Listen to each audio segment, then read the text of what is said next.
Oh, very funny moment there, guys. Okay, we're reaching number 2 now, guys. We're nearly there. We're nearly there. Number 2. Is it the funniest moment in My Uncle's Hat? If we're honest, it actually never was in My Uncle's Hat. It was in a DVD extra, an outtake. But, you know, it's hilarious, and the fun we had making this scene was unreal. And I think it was funny because it got so dangerous at one stage. You know, lives were at risk at that time. You know, the whole falling down the stairs. Just to let you know, guys, number 2 was the entrance of Hannibal Lecter onto the set, where Charlie was too weak to push Hannibal Lecter in on his trolley, and the resulting was he fell down and fell off his trolley. Hilarious, yes. Was it part of My Uncle's Hat? No, it was an extra. You guys have voted for it, so that's why it's here. Charlie, what's your take on things? Well, if it was voted as number 2, obviously some people found it funny. Yeah.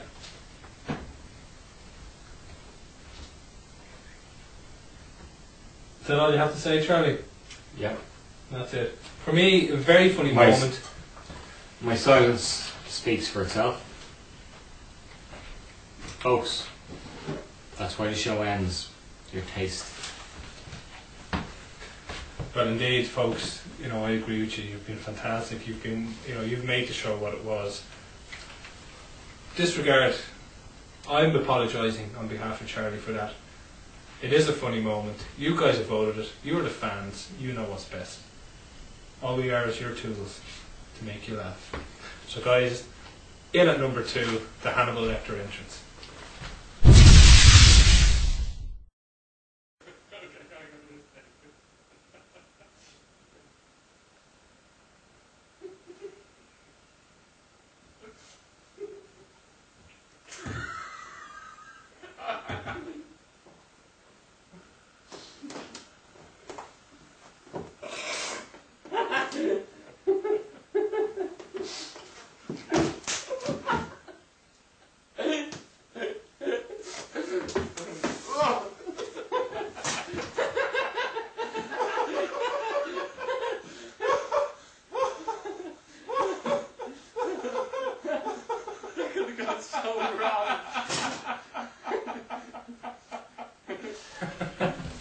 You see, guys, when he sees it, it really is funny.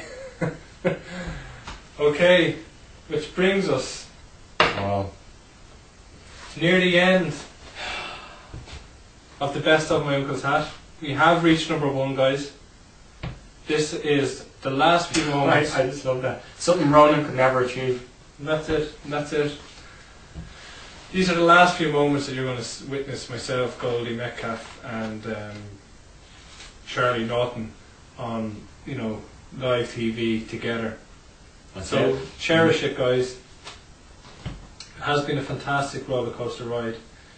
But let's talk about number 1, because I know you've set up for just before, tell us, what has the ride been like? I mean, 2.5 years. It's not a short listen. In fairness, I relate to the fans out there. You've been sitting up for the last hour or so, waiting to see what number 1 is. We're going to talk about that after the clip. And if you guys want to tune out then, that's fine. Or if you want to hear what this roller coaster ride has been like for us, stay tuned. But we're not going to delay you guys anymore. Number 1. Now let's talk about number 1 first of all. Number 1 is, and fair play to you guys, it is, for me, and I think for Charlie as well, without a doubt, the funniest moment on My Uncle's Hat. Would it be going too far to say the funniest moment in television history? You could not have planned. Just let me think about that for a second, Charlie. The funniest moment in television history. A minute's silence to think. Absolutely. It is the funniest moment in television Folks, history. you heard it bar here. none. And I think, this is a countdown of the top 14 moments of My Uncle's Hat. I think, when one of these production companies does the top 20, 50, whatever it might be, moments of comedy, we are certainly going to be in the top 3. Oh, the top one. And I would bet nearly number 1. Now tell us why, Goldie. What makes this moment for you, me, and the fan so special? Okay. It's funny it's you know it's got a combination. It's everything what My Uncle's Hat is about. It's got the comedy, it's got the chaos, it's got sentimental value, it's got the seriousness. Okay, and just let's take a moment, as we did back then, to talk about Tommy Luco. While Christy Brown was on the set, and Frank Spencer, and again Charlie Norton was trying to interview the both of them, we got some breaking and horrifying news. Horrifying as well. Horrifying. Because it was harrowing. It was harrowing. Horrifying. Exactly. Perfect word. Actually, Goldie, his English is diabolical, but in this case he's summed it up. It's a horrifying moment. Horrifying moment. Because our friend and long-time fan of the show, Tommy Luco, passed away. And that was a terrible moment. And what we wanted to do is we wanted to respect that and have a minute's silence for him. Now, unfortunately, I wasn't on set at the time, but Charlie tried to organise this, and like everything Charlie tries to organise, it kind of falls flat in his face. What happened was, Frank Spencer started singing, Christy Brown was trying to shut Frank up. Frank finally shut up as far as Frank could and started to hum, but Christy Brown took a fit live on air. Well, not intentionally though. Not intentionally, and nothing got to do with Tommy Luco, is his passing. But it really is a very funny moment to see Charlie struggle with these guys and try to get the minute silence. Struggle? I might have had a few moments of difficulty, yes. But what interests me most about this clip is, like you say, its sentimental value as well as its humour. When I viewed this clip again last week for the first time in quite a long time, in fact, I've tried to leave all this behind. But what I noticed was, it was as if there was 3 different moments spliced together. Each of the 3 people on the stage at that time are in their own world. There's no connection between either of them. We have one chap lying on the floor, the other chap kind of halfway lying between the curtains on a chair, and we had myself just trying to keep some kind of order, and I was in no fit state. And on top of it all, I agree with you that it's funny, I agree with you that it's sentimental, but something you might have forgotten to mention, Goldie, and there's no disrespect to you, but as a teacher, I noticed that this moment also includes some interesting facts. You know, there are many facts. For example, this is just one of many.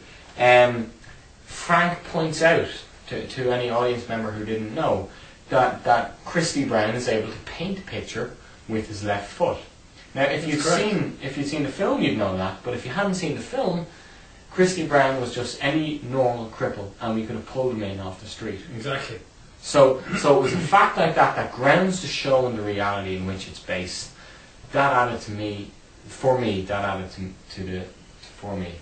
Okay. Just, you know, we could talk all night about this clip, to be honest, but I just want to sum it up in the next couple of lines if I can. Tommy Luco, as we've said, has been a fan of the show from the season 1. That's unusual then, Goldie, because you chose not to mention, and I'm not knocking in, I'm not criticising, because for you the show came first, and that was great professionalism. But in your final thoughts for season 5, you never once mentioned Tommy Luco. Yeah, and that's something that I hold my hands up to, but I was shocked. I was again trying to pick up the pieces from Charlie and, you know, the whole chaotic events. But, you know, you kind of walked yourself into that one, Charlie. But for me, you know, Tommy was a fan of the show from the start, and it was kind of fitting, if you like, that he passed on the final show that we've aired, apart from the best of, which is kind of a recap. So, you know, Tommy's passing signified the show's passing. I find that very harsh. I don't think that we can compare the end of a comedy show to the end of a child's life, Goldie. I think a child's life is worth just a little more. It is a little more, but you know, it was just... It's worth a little more. It was ironic, if not fitting, of his passing. And for me, words can't describe how that moment felt for me. It was harrowing. See, that's the stuff. Horrifying. And again, if you watch very closely now, if you blink, you might miss it. But, you know, the last couple of moments of the show, Charlie again manages to get his Mickey out without anybody noticing. Classic moments. It had everything that My Uncle's Hat. In that minute, I completely agree. it just sums up My Uncle's Hat. So it was guys, a true moment of collaboration. And can I add a final thing, Goldie, You can, of without wanting course. to take away from you?